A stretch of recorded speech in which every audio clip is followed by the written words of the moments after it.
me just knock that up What's here. the title of it? Strung Out Saturday? Strung Out Straturday. Straturday. Okay, Yeah, if I could, beautiful. I thought if I could generate any interest at all, I might do something regularly. But That's yeah, pretty good. whatever, you know. I like it. It has a zappy title, and I That's a thought he'd great. like some It's six chord classic. jingle. You know. That's great. Listen, thanks very much for agreeing to do this. Very kind of you to take the time to do it. My pleasure. Um, and I know a lot of people would be really interested. And one thing I wanted to do was maybe take a slightly more in-depth approach in terms of the meat and potatoes of what you actually play, the detail of what you play, because there's so much to talk about. I'd already transcribed a solo from a Donald Fagen record. I think I mentioned this to you ages ago. The Weather in My Head, and I Right. love that solo. I remember I transcribed that in a hotel room on the other side of the world, and I nicked loads from that. And just in prepping for this, I took down the solo to your tune "Shine, Shine, Shine" from one of your I solos, saw that. Yeah. and I loved it. And I'd done it, and I thought, oh, and I did a search, and I realized, oh, you'd done a whole thing on it for Well, that's all right. True Fire. So I didn't want to step on their toes or your toes. So I transcribed the solo to Caroline Yes. And what I got from that is a slightly clearer picture of where you're at with that sort of language. And man, there's so much in there that it's just I don't know. It's there's so much that's worth talking about. Just like I'm just looking at these charts here. Well, that's. So if you I don't mind, appreciate that. if you don't mind taking a moment to just give us a bit of background, but I would like No. to, without giving forcing you to give us all a free lesson, I wouldn't mind talking about some specifics. But No, I I'm looked on happy your to talk website. music. It's a refreshing change from most interview Cool. strategies. Cool. Well, listen, I checked your website and there's a lot of stuff on your bio that I didn't know about you. And it reminded me of a few albums that I'd forgotten you played on because I haven't listened to them for a year or two. But could you just give us a little potted history of where you came from? I know some of the guys you studied with, but if would you mind giving us a quick potted history of where you started out, please? And do you mean like from the time I got interested in guitar? I mean, Yeah. or okay, Yeah. yeah, I could do a brief run through. Um, I came from a sort of a halfway musical household. My parents weren't musicians, but each of them had a parent who was. My mother's mother had been a church organist, and my father's father was a professional musician. Um, so they were music fans, really, and music lovers, but not music practitioners. Um, so we were all the kids were forced to take piano lessons when we were kids. Mine didn't last too long. I lost interest in that, but I played saxophone in grade school for many years. Took lessons, and I was never very good. But for some reason, I was sort of a hungry student of music theory, even at even as a grade school kid. And I remember taking like a harmony class that I was very good at when I was probably like maybe 10 or Wow. 12 years old, something like that, at a summer camp, a music camp that I was Yeah. in. But I was a terribly undisciplined saxophone player, and I had been an undisciplined piano player. I couldn't really play much at all, but I had pretty active ears, and I was interested in lots of music. Well, when after the Beatles on Ed Sullivan, and then a few years later, uh, the British invasion music, mostly Cream, Hendrix, and Zeppelin, and Beatles and Stones, I I gravitated toward the guitar, uh, and finally got an electric guitar when I was maybe 13 years old or something like that. And there was so at, so all through the next 4 or 5 years, all through my high school days, I had bands that I was writing songs for and singing and playing guitar with, and I became pretty a decent sort of rock and blues player, self-taught. Only I never took any lessons then, and so at the time I graduated from high school and moved on to college, I didn't go far away from home, but I did. It was far enough so that it was a much bigger world out there, and even the first day I got there, I met some musicians who had been seriously disciplined practicers all their lives, and I had not been. I kind of think of myself as sort of, at the time, playing piano, saxophone, and guitar equally poorly, just. But it was enough of a shock to me, so that it forced me to get serious, and I basically dropped the saxophone over the next couple of years. Didn't play it much, and rejected the piano for a more concentrated study of guitar.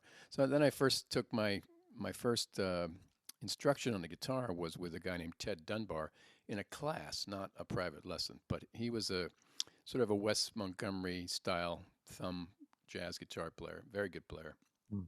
And I took a class with him, which was okay. I think it was a guitar study class or jazz guitar or something, and it was interesting to me. It piqued my interest in the music and certainly in the guitar, because there's a lot of things on the guitar that he knew that I didn't know and I was interested in. But he wasn't a very generous teacher. The best thing he ever did for me was recommend, when I asked him if he would give me private lessons, he said he didn't do that, but he had a number of a guy who was local that did. And he gave me a number of the late, great Harry Leahy, who was a teacher of mine for several years around that time, and again a few years later for another period of maybe a year or so. And Harry was just a brilliant guitar player, like one of the most skilled and competent players. Knew the instrument better than anybody I've ever met. He had studied with Johnny Smith and played chords like you wouldn't believe. Just was an expert at the chord melody, chord solo thing. Could read anything. He used to read piano music, routinely, just kind of like a machine. Really remarkably talented guy, and a great improviser. A low-key guy, a humble guy, but and sort of worked like crazy. He taught about 75 students a week or something like that, and tried to do gigs, but the gigs paid very little. And he worked with Phil Woods for a while, but mostly he played with his trio and a couple duo situations. Anyway, that was a life-changing thing for me, just meeting Harry, because he opened my mind first to the world of guitar and like everything you could do on it, which, because I was pretty naive. I knew a few bar chords and a few movable chords and lots of cowboy chords at the end of the guitar, but I really didn't know you could do what he could do on the guitar, and so it blew my mind, and I really started working very hard. The strange thing about Harry was that he had so much information to impart that the lesson was unbelievably long every week. And I mean, the material that he gave me was pages and pages of stuff. And it was so new and difficult to me that it was food for my mind, but not much for my technique, because there was too much of it. I could barely get through the lesson and get it played one time through before it was another week and I was there, and he's giving me all this like as much again, and so it didn't really develop my chops, but it really fed my brain, so it wasn't until a couple of years after that I decided to go with a friend who was a college roommate at the time, a good buddy of mine named Stan Harrison, fabulous saxophone player. He used to work with David Bowie and Diana Ross and everybody. Duran, a bunch of bands. But he and he decided he wanted to go study with, I think he had been studying with a former teacher of Harry's, a guy in Philadelphia named Dennis Sandoli, who famously taught John Coltrane. And we used to see James Moody down there every Wednesday, because he would go to him regularly for lessons. Dennis was an eccentric genius, and he had been a guitar player. He wasn't a practicing guitar player when I went to him, but he had in his earlier days, and the recordings that you can find of him now are pretty fascinating. It's pretty wild. So he was a jazz guitar player, but a big thinker and a really bright, really incredibly smart guy, and funny guy. But he basically he took me a little reluctantly as a student because he thought I was under-equipped technically to tackle what he called his literature, his music study stuff. So for about 10 months, he made me practice scales and inversions of chords and arpeggios and nothing but and finger exercise. He had these like kinds of I can't do them anymore, but they were like all sorts of different combinations of like it's like repetitive stuff on each string, and he was just trying to get my hands to work, and it was the first time ever that I could see over the course of many months my technique improve, and I never felt like I got to where I wanted to with technique, but still haven't, but there was a remarkable sort of increase right there. Like it was a pretty steep curve there. So he was right to focus on that. Plus, the other thing that was great about Dennis's material, he would give you a very strictly limited amount of stuff to work on for each week. He had a monthly lesson plan, like a 4-week lesson plan. He had A week, B week, C week, and D week, and you do different things each week. So you'd be regularly visiting everything he wanted you to study, but you never had too much to do in 1 week, which meant that he expected you to put in hours and hours of time on the very little work that was technical. And it usually was a line that you had to play in every position or something on the guitar. And he claimed he could tell if I hadn't spent 4 hours a day on just his material, and would tell me if and he was usually right. So he had a like a preordained method that everybody got that method. Was that the way it worked? Did you get that impression? Not exactly. It was interestingly very very adaptive to each particular person. Once we got into what he called his literature, he did have some concepts he was trying to teach everybody. Like one of the things was he started, I think, on a minor chord, say a D minor 7. He would have you. He would write out a line that was maybe 8 bars long or something like that. But the first week of the D minor 7, it was in A week only that you got to do this. But in A week, there'd be a D minor 7th, and he would compose a line spontaneously. He'd write out a line, but it would be elucidating illustrating a concept. And I think the concept was maybe like the first one was adding the 2. Like, so the line would be like, it would have some kind of thing that would like purposely sort of emphasize the sound of that E on that chord, and he'd make you play it everywhere. And then the next month when A week came back, there was another D minor 7th chord, and it would be accenting the G. It would be a G added to it, like so, and the line would be different, and it would. But every person, and I've seen other guys' books, I've seen my friend Stan's books, everybody got different lines. So he was inventing different lines. And I think what he would do is, after he heard your response to the prior week's lesson, or the prior month's lesson even, he would remember like things that your ear needed practice on and things that you were better at. Because I had noticed by this time, and I'm sure he knew this, the difficult things to play are seldom difficult just because of the technique. They're often most difficult because you don't hear them well.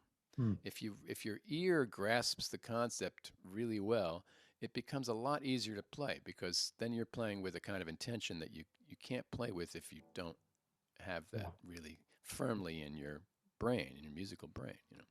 So anyway, to make a long story a little shorter, my technique improved dramatically with him. I think I was a little inexperienced as a jazz player to make the most of what Dennis had to offer, but I saw a huge jump in my ability, and I was working real hard and pretty much exclusively focused on jazz playing for at that time, and probably for the next maybe 10 years. There was probably a period of about 4 or 5 years where I don't think I bent a string. I had sold my my Les Paul Gold Top guitar, and I bought Ooh, and my PA system, and I bought an archtop F-hole Johnny Smith guitar. That's the one I was playing for a while. So I really committed, and I think you kind of have to do that to really get in the game with a style that requires as much discipline, I think, and sure. training as jazz, Yeah. because it's not a simple music. I mean, I would not suggest that it's easier to become a great blues player than it is to become a great jazz player. I would just say that the genres have different demands, and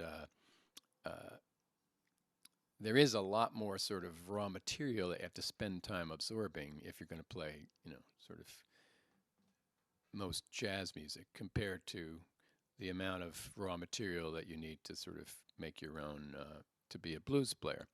Yeah. Um, but there's always an X factor with musicians, and just because a genre is easier doesn't mean it's easier to sort of get to that higher echelon of Absolutely. performance in it. Mm. It's still very rare. Yeah.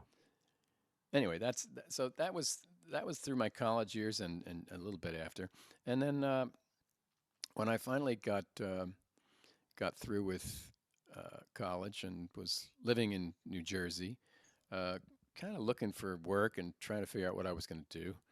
Um, I was I found myself just doing little gigs, kind of like Harry, my teacher, had done. I would sub for him occasionally when he couldn't make a gig, and like his gigs, they paid like $30, and people were chatting most of the time, and it didn't really look like much of a life, a future, So I was scratching my head, wondering what I was going to do, and I was doing a little guitar teaching to make some money, and but a little lost, I think. And it was perfect timing. I met a woman, and followed her to Indianapolis, Indiana, where she had moved. And Actually, there's one little. I skipped over my first real road gig, which was with Jack McDuff on the road. This was probably 79 or something, 78, 79, something like that. It was after I was out of college and I was living in New Jersey. Didn't really have a home base that felt like home, really. But so I went for a brief tour on the road with Jack McDuff, and it was an eye opener, to say the least. But I think it was not really great timing. I was a little too young, and my focus on jazz guitar was a little less bluesy and a little more. I was also a fan. I was a fan of Grant Green and Benson and all that, but I was also sort of really into Johnny Smith, for instance, and Harry, and like, so there was a slightly more academic side, or Yeah. chamber jazz sort of side of the thing that I was enjoying. And so I think what McDuff required was much more like committed blues kind of guy first, and I think that would have been better. And I think I would have been able to play that gig much better several years later. Right. But several years later, there's no way I would consider taking a gig like that for the conditions and what it paid. It was pretty miserable, but it was a life lesson for sure.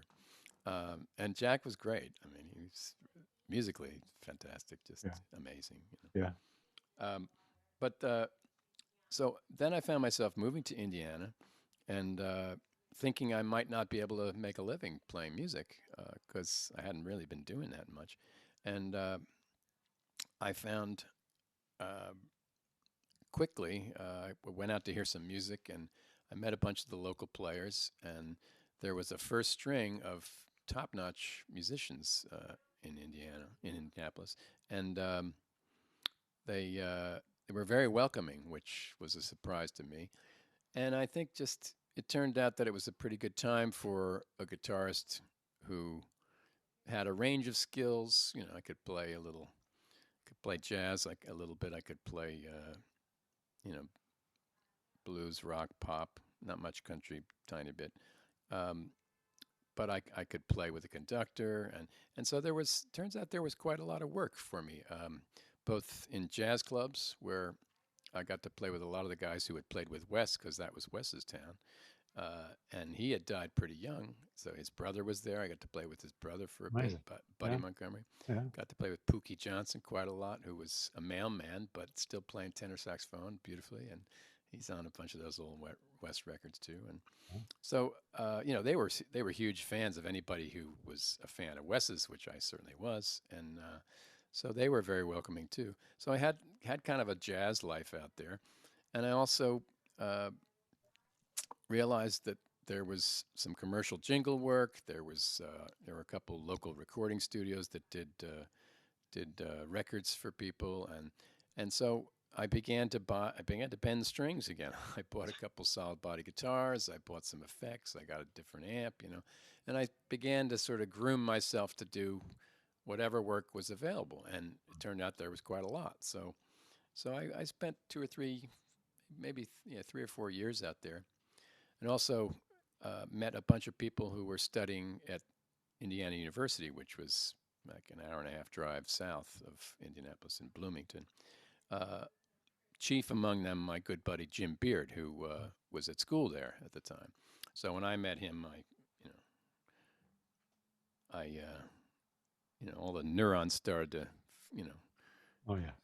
sound. What do? They fire, and we hit it off musically and became good friends, and that led to all sorts of work once we both found ourselves in New York again a few years later. So Indiana was a beautiful surprise and a great opportunity for me. I got a chance to do session work, which I probably never would have gotten the chance to do in New York. I had done a little bit before I left, but very little, and I was very green. And if I had gotten more calls, I probably would have fallen flat on my face and not been called again. That could have easily happened. But in Indianapolis, the standards, they were just less stressed about time. They were more forgiving. They were appreciative because they didn't have a wealth of players. They had a few people who could do certain things. But somehow my range of skills, was rewarded when I was out there. It was enough to get me some work. So I had great experience with that. But after about 3 or 4 years, I realized I didn't really want to stay in Indianapolis. I realized it had been a great place, but I moved back to New York basically and started a very long, maybe 10-year struggle to try to get enough work where I didn't worry about it anymore. But so that was a much harder nut to crack compared to Indianapolis. Very surprising, but true for me. So in New York, I basically tried to make a living doing anything and everything I could. I took every imaginable job in every imaginable style. Tried to teach some guitar lessons. Tried to write some commercial music. Anything that would bring in, help me pay the rent. But again, it was a sort of slow climb. One of the great, there was a couple bits of good fortune, I think, that would sum up that era. Was Jim Beard had gotten to New York about a year after I had. This was late 80s, maybe 86 or something like that, 85, 86. And he began to work with a lot of the sort of post Miles Davis band and Weather Report band greats like Wayne Shorter. He worked with Schofield, Pat Metheny, John McLaughlin. He and all those other guys, Mike Brecker, Randy Brecker, just a slew of Mike Stern, of course, a slew of people who used him as a keyboard player and as a producer on a lot of those records. So because he was a good friend and presumably liked the way I played, he got me on a lot of those sessions. So the bright spot of those early years, which weren't very lucrative, but and where I struggled for a while, at least I got some great recording work to do with Jim. Quite a number of records that was really happy to be a part of. And it also led to a connection where I was able to make a record of my own, which was in 1992 for a Japanese label that existed at the time. It was short-lived, but they were trying to do artists in that sort of style that Jim worked in. I think they did a Dennis Chambers record, and I got to do a solo record, and it was an instrumental record, and basically the style was sort of my vision for the sound of it was what would it be if Weather Report had a guitar player front and center, and so I tried to sort of write tunes that were really kind of out of that bag, and put the guitar front and center. And Jim worked on it with me, and I got a couple Weather Report disciples to play on it. Victor Bailey played bass, and Peter Erskine played drums. So it was a great band, and it came out pretty well. I've reissued that record now as Pulse and Cadence, and we're probably running out of copies now, but it's around, and you can hear it some places. But so that was sort of a highlight of those early years, and the other fortunate thing that happened to me was I began to get work as a sub first in Broadway pits. Well, that's where I first heard of you, because I did a show in London called Smokey Joe's Cafe, and Drew Zing was the guitar player. Yeah, and I came to New York just after I got the gig, and met Drew. Then I've sort of seen him a few times over the years, but yeah, I did that chair in London. Oh, wow. So yeah, you know all that. Yeah, I subbed for Drew. Drew at the time was working for Steely Dan, so he would go out on the road for a while, and I would sit in the chair and play that show for like a month or two at a time, which was fun. It was an onstage band, which was fun. It was a good band, and fun music to play. Fantastic music. I mean, great tunes, just great tunes. So that was part of it, and I played the Who's Tommy. I was playing and all that Pete Townsend stuff, which was fun, and I knew that from the time I was in high school because I was dropping the needle on that record to get every note. So, and that was a lot of work. I got a few shows of my own, but did a lot of subbing when I didn't have a show of my own. So that was pretty great. But the big the real sort of game changer for me, sort of a breakthrough, was because I had been working in the Tommy pit with a keyboard player named Ted Baker. Ted had been working on the Steely Dan record, which was their first studio recording in 18 years, Two Against Nature. It was 1999, I believe. And they had asked Ted sort of towards the end of those sessions, because he had been doing all the rhythm tracking. They asked Ted if he knew any guitar players, and Ted had a copy of that record I had done for that Japanese label, and he brought it into them, and they listened, and I think they made some wisecrack about how derivative it was of Weather Report, but they called me. Wow, that's the important thing, yeah. So they called me, and I went in for a session and played on a tune for maybe 3 hours. Just did take after take, rhythm guitar only, and they seemed reasonably happy and sent me home. Walter told me he'd call me next week, so I said sure, great. So I felt pretty good, and like week goes by, no call. 2 weeks go by, no call. 3. Long story short, 5 weeks later, he finally calls again. Hey, you remember that session we did? And I said, yeah, I remember. He says, well, we're not going to use anything that you recorded. So I said oh, okay. Yeah.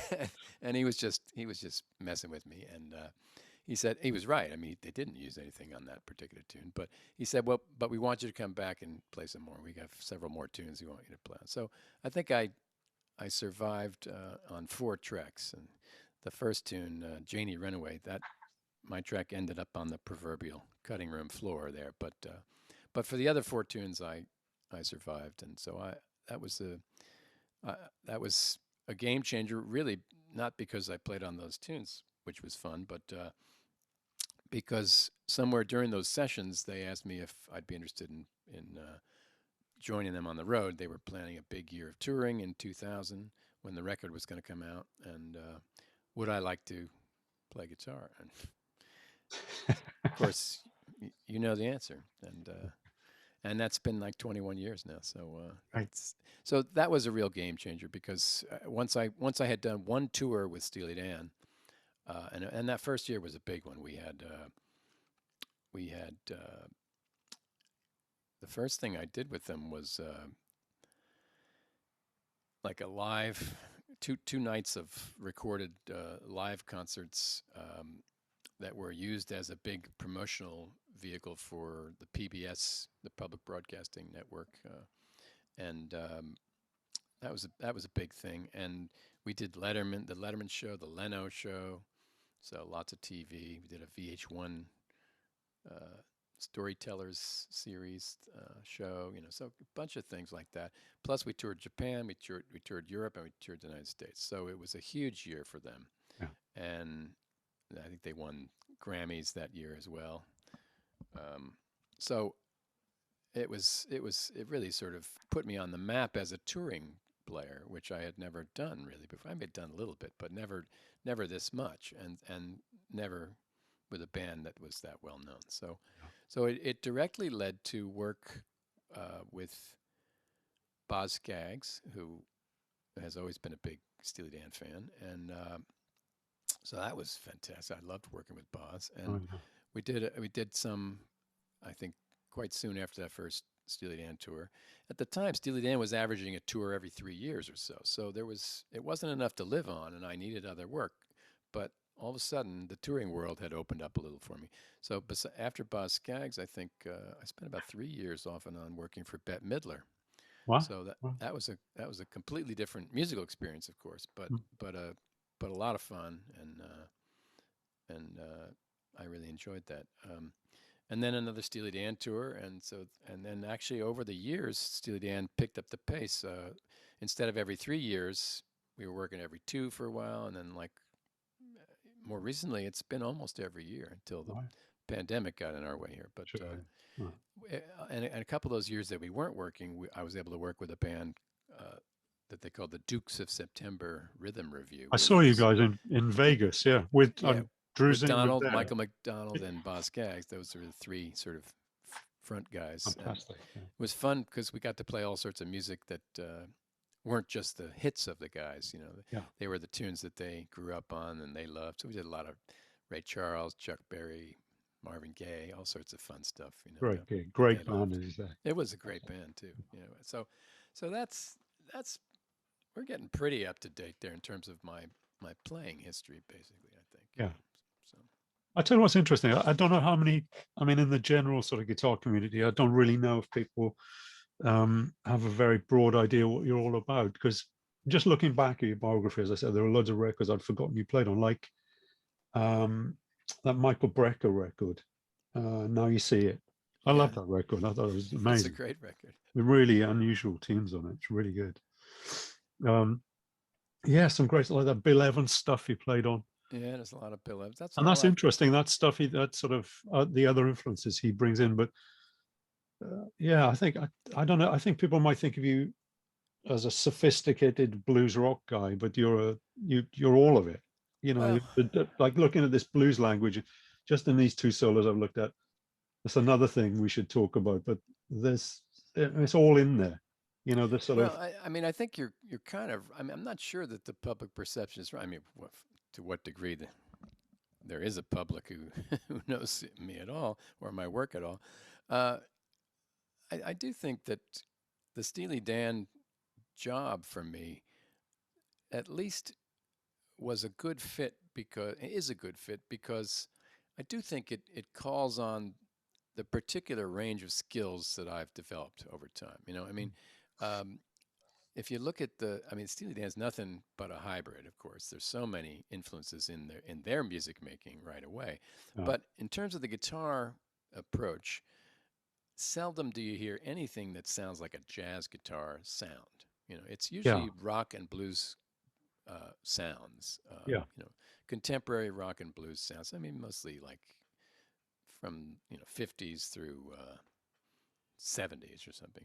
Those are the sounds that are the guitar sounds that are on those records. On the other hand, the music is so influenced by jazz, Mm. and if you didn't have a pretty deep knowledge of jazz harmony, you'd be at sea, I think, trying to play their music. Mm. So, and I have a sort of a strange, a little bit unnatural history in terms of my development. It wasn't organic, really.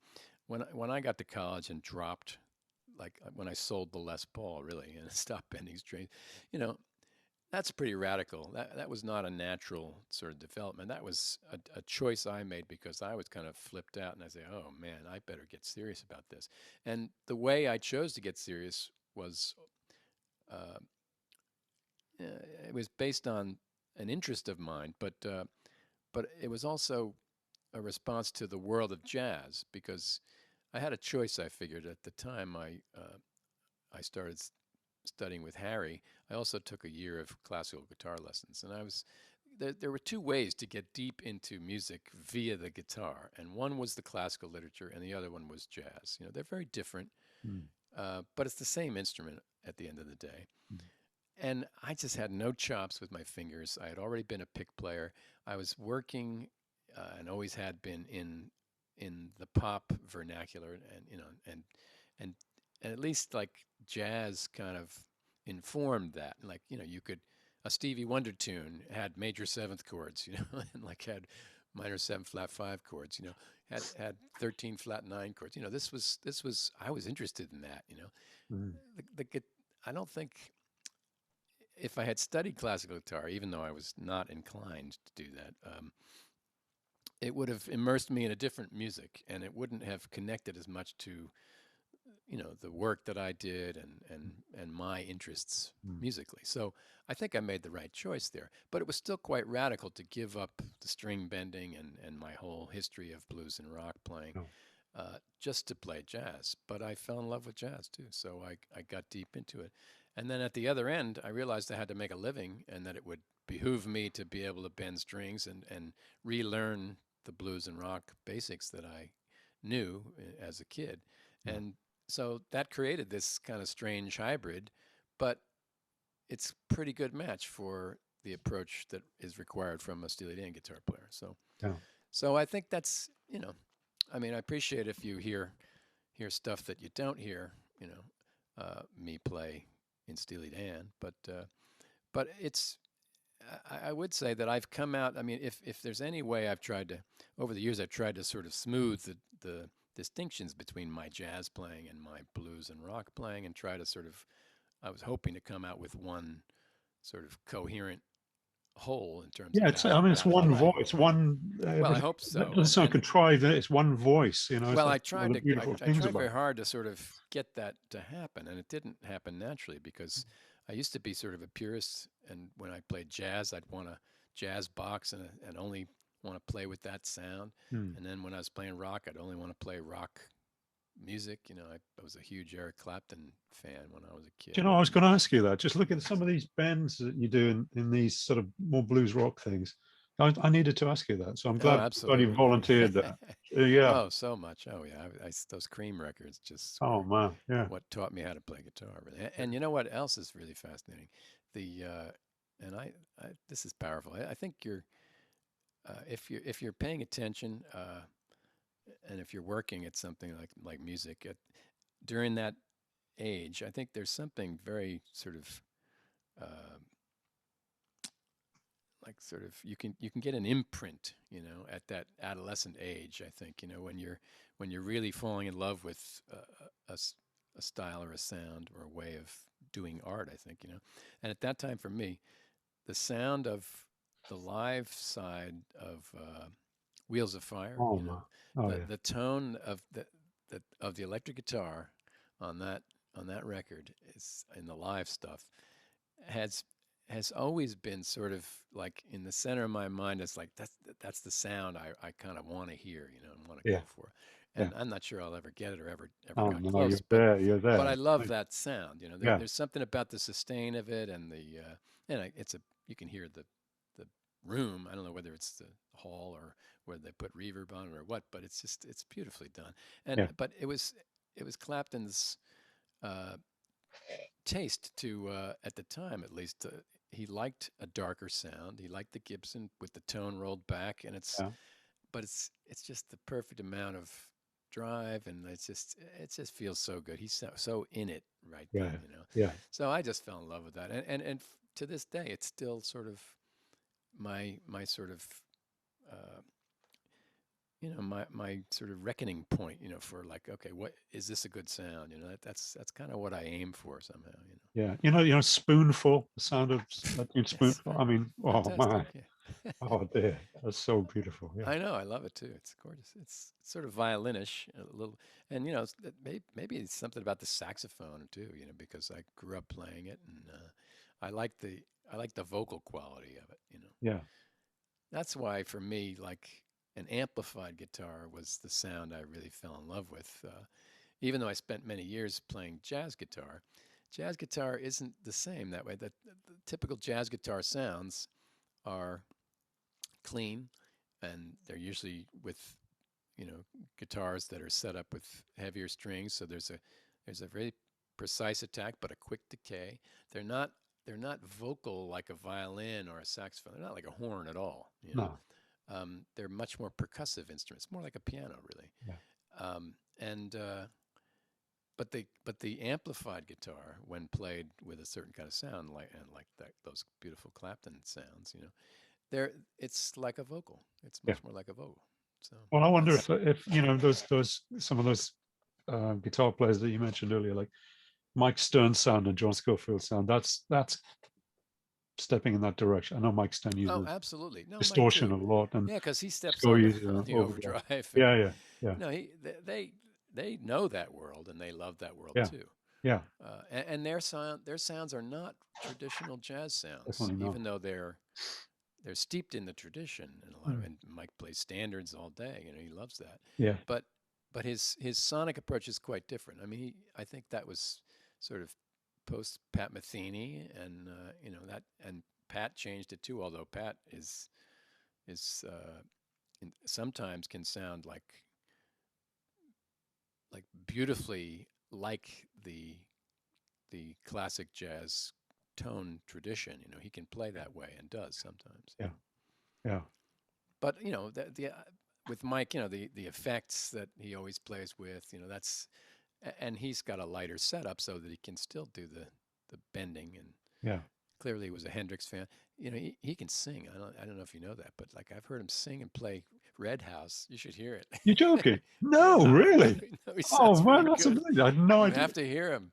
It Oh, floored me when I heard him. Fantastic. oh man, I'd love to hear that. You Oh, have to. It's really great. listen, going back to your playing, just with the jazz Yeah, thing, yeah. what I meant really is it's sort of, I think in some ways that the perception is underselling you a little bit. As great as you're playing it, there's even more than this stuff that you might be slightly better known for. And one thing I checked out was, I just recently I checked out some videos you're playing with Madeline Peru, Oh, yeah. and when you play with Maddie, obviously you're playing more of a jazz language. It's so great. This Oh, well, straight ahead fantastic. stuff is so lovely, and the flow is there's Well, so I much love playing language, with her just flow, and because the voicings, and it's the chance I get to do that, and I don't like. I mean, I really don't work as a jazz guitar player, so that's the closest thing maybe I ever get to it, when where I'm trying to get closer to a jazz kind of yeah, sound. Although there are times when it requires more blues and pop approach too, yeah. but at least some of it is very quiet. She likes it really quiet, which is kind of nice on the ears, and it's a nice like nice antidote after a Steely Dan tour. There's one thing you do. It's in there's a lick in you do this thing. In Shine, Shine, Shine, you do.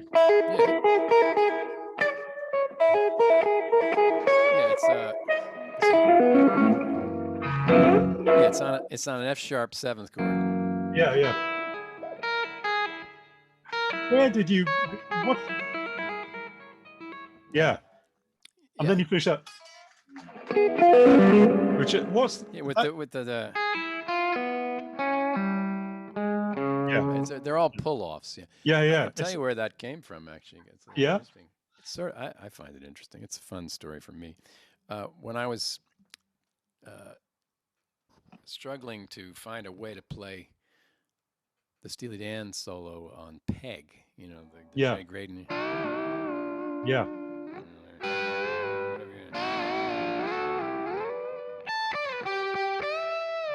That one, you know, where he Yeah. does Yeah. that. Yeah. It's fantastic. It's so unusual. You know, it's really kind of wild solo.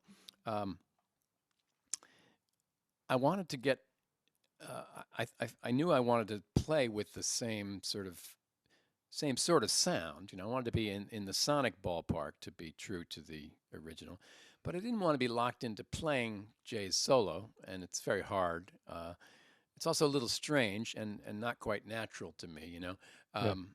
But it's classic. It's iconic. So I always start with that little bendy thing, you know. So I often quote the beginning of it, but then I wanted to be able to go off and do my own thing. So in the very beginning, I just was kind of improvising and winging it, and I wasn't really feeling like the stuff I was coming up with was really measuring up. And I wanted, if I could, to sort of have my own soloing, not disappoint me or anybody in the audience, you know, who might have decided that it would have been nicer to hear me play Jay's solo. So I was trying to work on it. So I said, well, what can I do that's similar? And like, there's one part of Jay's solo. He does something like, wait, what's it go? You remember that part? Yeah. He just, with these funny, like, open string thing. He's using the diminished scale. But, he's using, like, that he's got that open G and he pulls off. So part of his attack is with the pull off, you know. Before he does that, whatever that thing is, before he does that, you know, he's got this. So I said, well, there's something there. What if I explore like the use of open strings, you know? Because I bet there's more that you could do. And this after all, this tune is in G, you know. And so I said, well, it might be worth spending some time. So I did. I just started like searching for things that you could do with open strings. And this ran counter to my jazz era, where the idea for me was to learn everything in a movable way, where you could have it available to play in any key at the moment. If your ear thought of the idea, you had a place to play it because you'd learned it everywhere. And I avoided open strings because those wouldn't be movable, you know. Sure. Those are only good in the keys that you're in. So, but to deny the idiomatic stuff on the guitar really closes you off to a whole lot of valuable stuff. And so open strings are one of those things. That's what makes this instrument special. It also makes it difficult. The tuning is complicated and difficult to master, but it does offer you some opportunities. So I decided to start looking for things. So I found let's see. So on just like even on one string.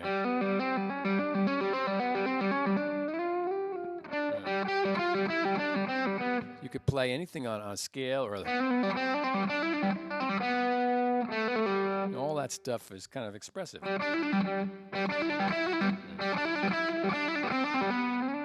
So and then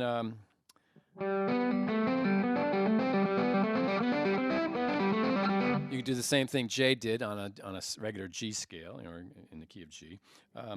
And then I came up with let's see. I tried to make up lines like that. You know, just try to make a little. So I kind of did a little, almost like wrote a little etude for this kind of thing. You know, let's see. It had. Let's see. What else did I do? So I took that idea of just like. That's a bluesy sort of cliche, and those notes are going to be good on any G7. It's gonna be nice. So if you take just so I kind of varied it, or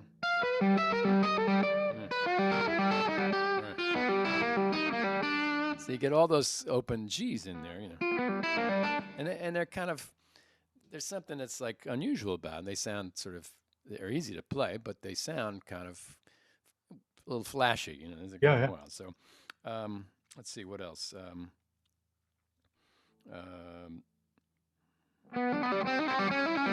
So I was doing that one. I did that one in, Yeah, that's what yeah. In that Caroline, yes, I use that all the time. There's a B chord, so, and then there's an E chord, so you use the E string. So there's a whole chord in there, So any of these open strings, there's an E chord here, A chord, D chord, G chord, B chord, like so. And then let's see. Back in. That's just sort of a little melody, like.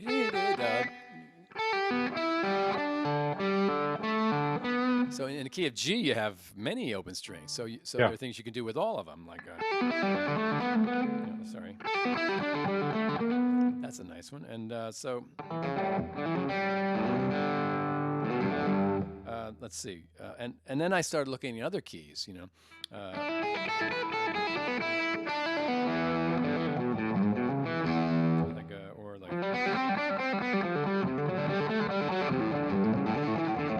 So I try to, if I learned something, I would try to find as many open keys, positions I could do it, and many keys as I could. Yeah. But there are things you can do. Let's see. Like C, even a couple in C with an open G and an open E.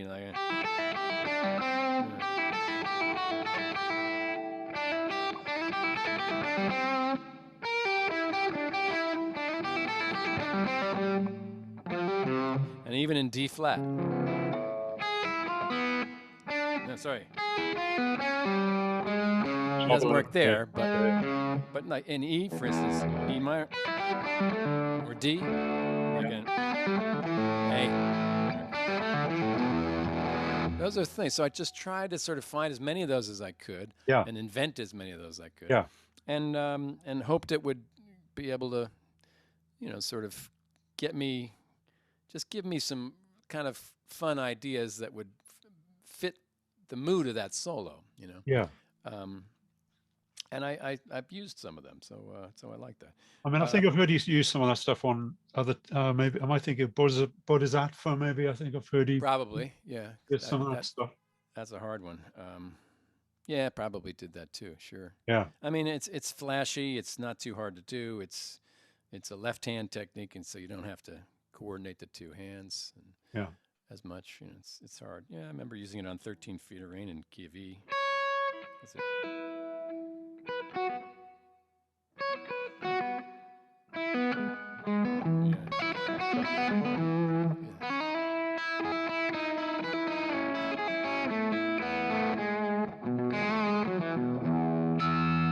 That's kind of nice.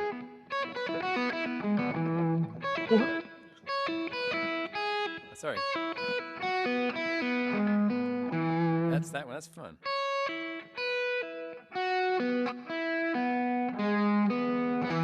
So you only need one fretted note outside of these. So it's pretty easy. It's like a one-finger thing. You do it with one finger. See, that's interesting. You reminded me of something I meant to say to you.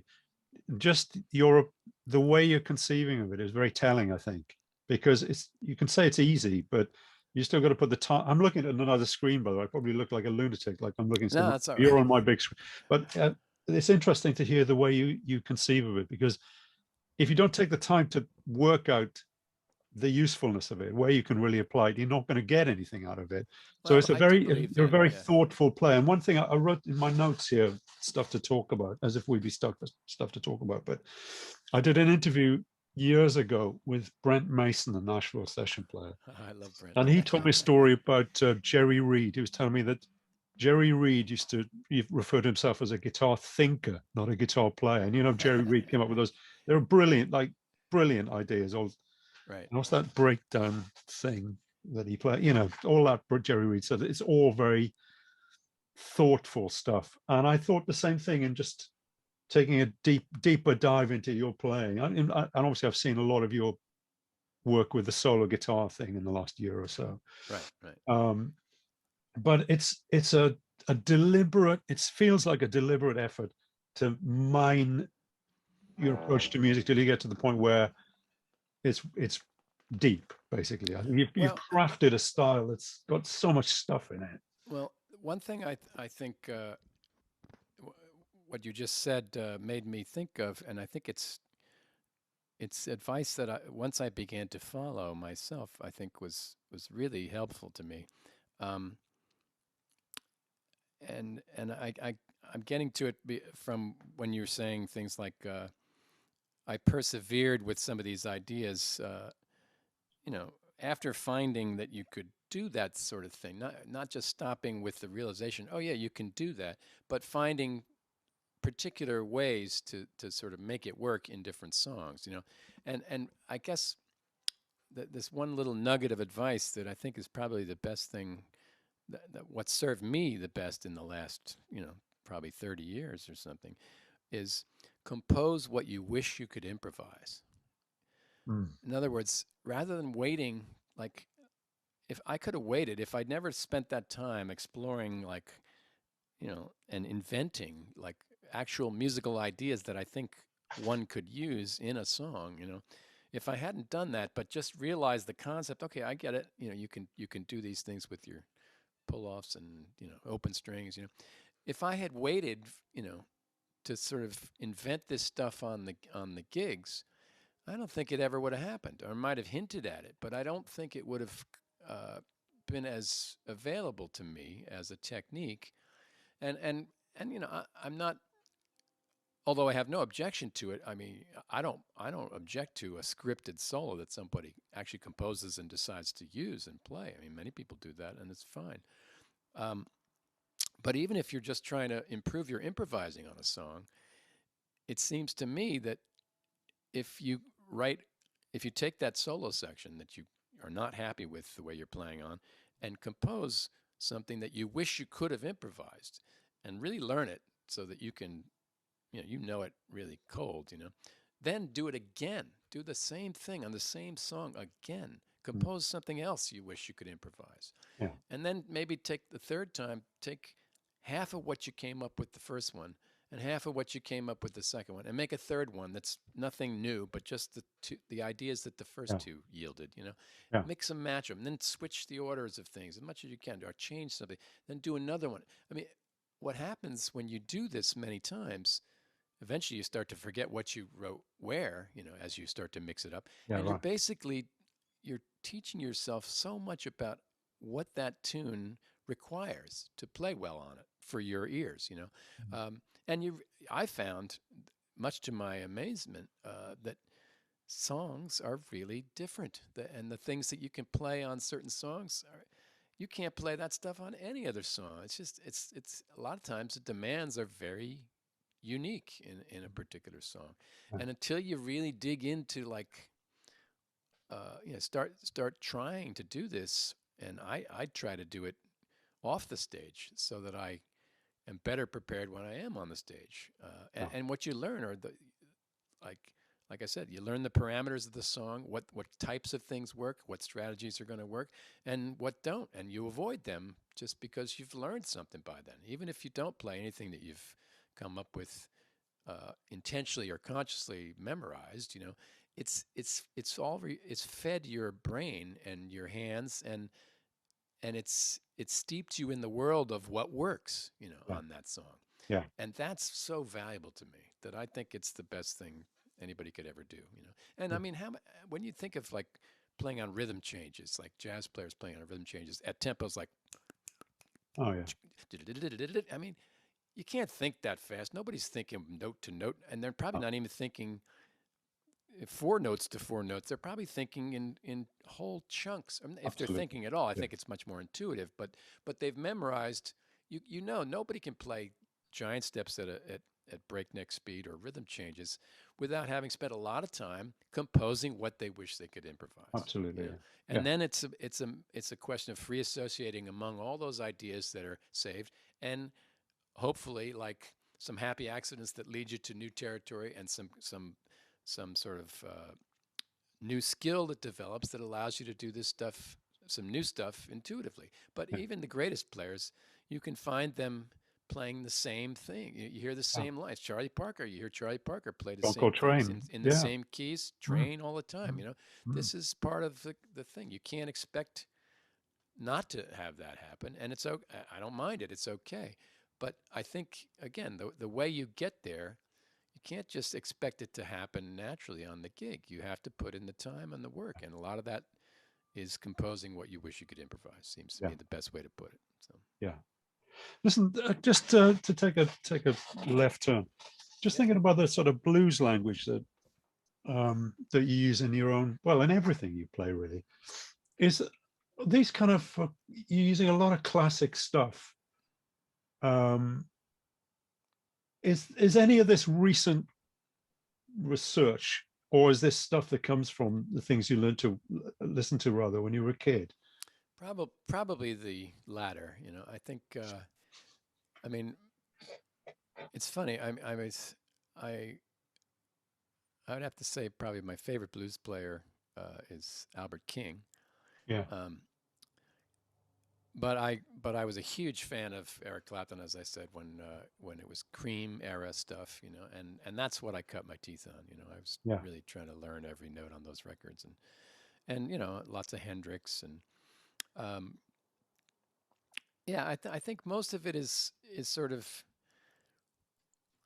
very old. You know, I haven't done much like research at all in any recent years in that language. I mean, I still occasionally, if I hear some like amazing jazz line or something. I remember I heard a George Benson line I had to figure out like recently that somebody did a video about it. It's the most amazing George Benson lick ever or something like that. You know, it was something I think he played on Broadway, and funnily the guy got the fingering wrong. I think he got a couple notes actually a little wrong, but it was enough. It was inspiring enough for me to want to check it out and learn how to play it. So I actually looked at the video a little more carefully and realized where I think he was playing it, and it's just brilliant. It's beautiful. It's classic George Benson, and it's just the perfect design line, you know.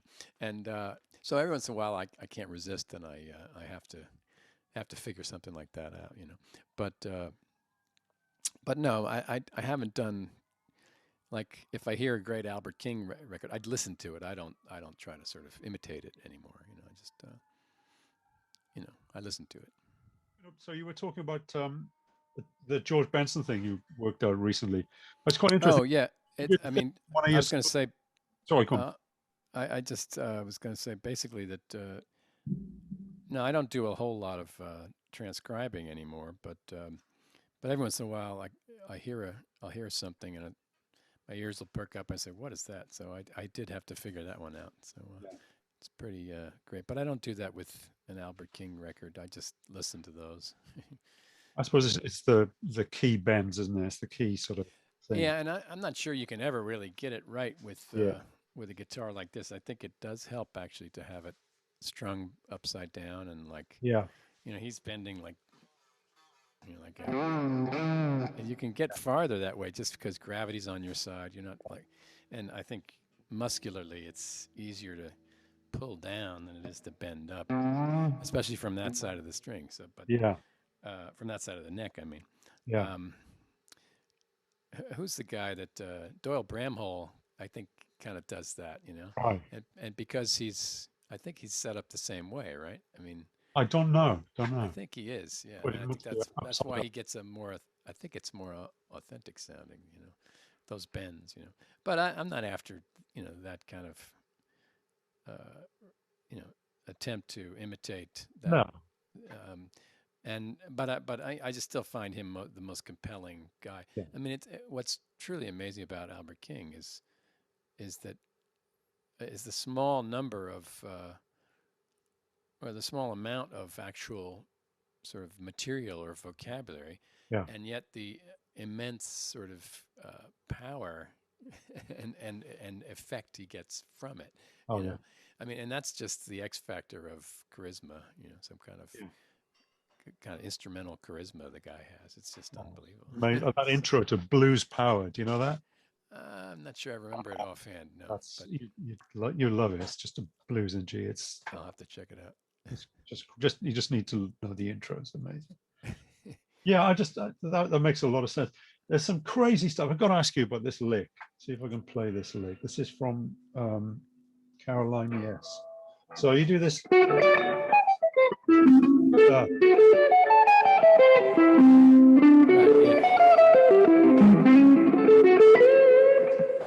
Yeah, so something like that. Play two triads. You played a C triad with chromatic note. It's hard to play, actually. Like, yeah.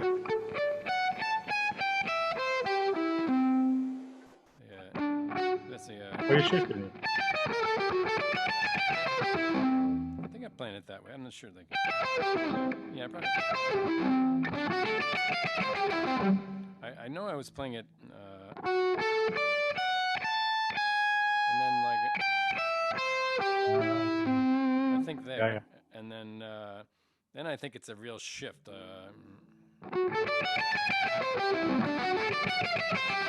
It's kind of fast. It's difficult to do the shift there. Yeah. But I was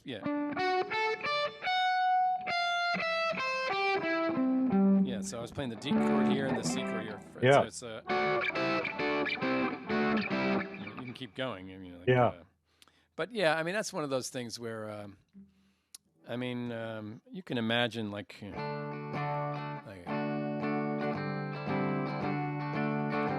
and it's just really playing that really. Yeah. You can do that.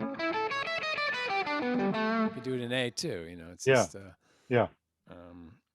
yeah, I mean that's just there for the taking if you can conceive of it and if you can actually play triads, you know, and you know, so I guess I've studied my triad so I can play that, but it's you know, it's not particularly it's certainly not the blues language, you know. No, definitely.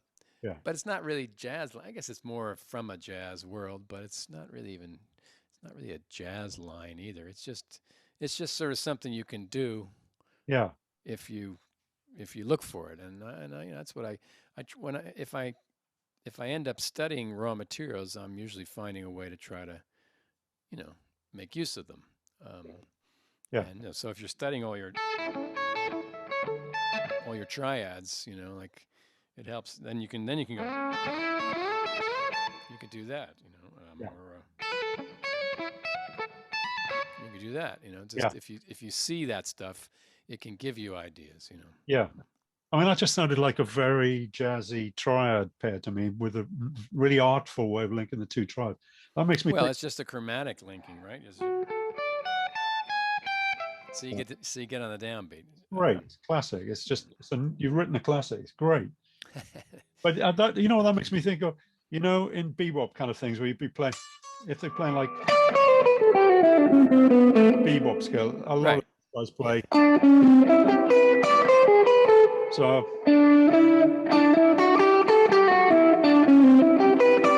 So they just momentarily slip. Yes, sure. Yeah. Well, they help. Kind of thing.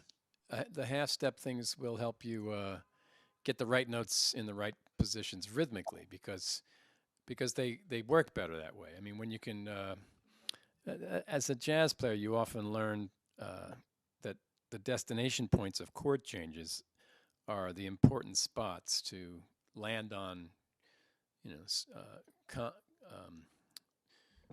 my memory for words is gone today. Consonant notes, not dissonant notes. I mean, it's not a rule, of course, and it can be fine to do something else. But typically, if you play a line,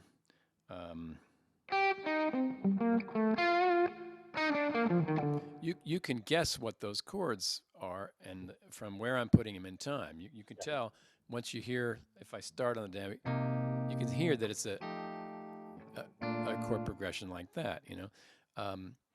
you could play those notes in such a way where if you put them in a different place rhythmically, that it wouldn't be so clear what the chords were. So, a lot of my jazz training was, realizing that, those chord tones in the right places help you really sound convincingly on the chord changes. So those chromatic things, like in this case, allow you to get the downbeat on the right part of so that you go zing, ding, ding, ding. So you get the effect of those chords moving at the right times. Yeah. If it were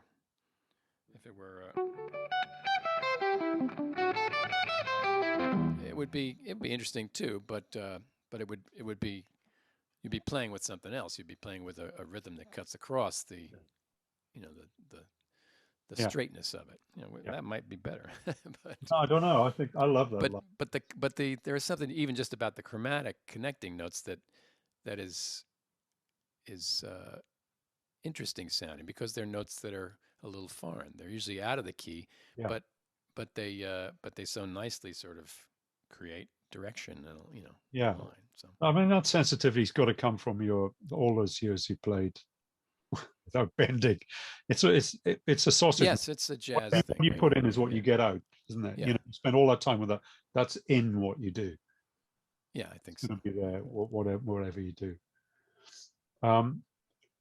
Listen, before we buzz off, I should say that people should keep an eye open for your next 2 solo guitar books and yes, sort of solo guitar arrangements, which are, well, I've witnessed the birth of some of them. You have most of these actually. You've witnessed the birth of. Yeah. I didn't expect to be holed up for this long, but it's probably been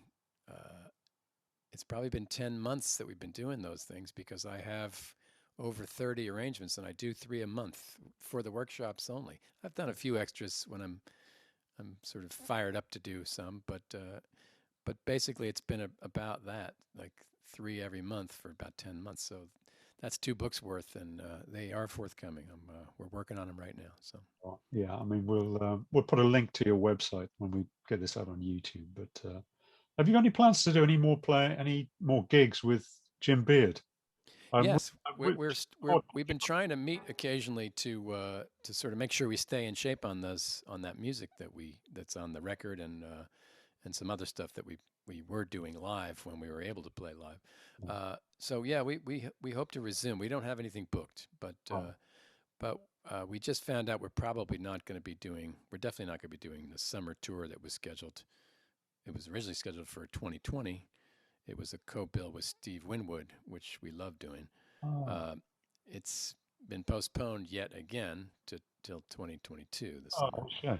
So Jim and I now find ourselves very free for the summer months, and so we're going to try to book some stuff. Right. Well, that's cool. Listen, thanks for taking the time to do this, John. My pleasure, Andy. It's great to see you. And much more interesting to hear you talk about music. Yes, we'll have to do it again. Happy to do it again another time. We can get into some more. Yeah, love it. Listen, and good luck. I hope this becomes a series, and you can use that jingle every week. Thanks, man. Listen, I'll catch you soon. All the best. All right, sounds good. Thank you. Best to you too. Bye. Bye.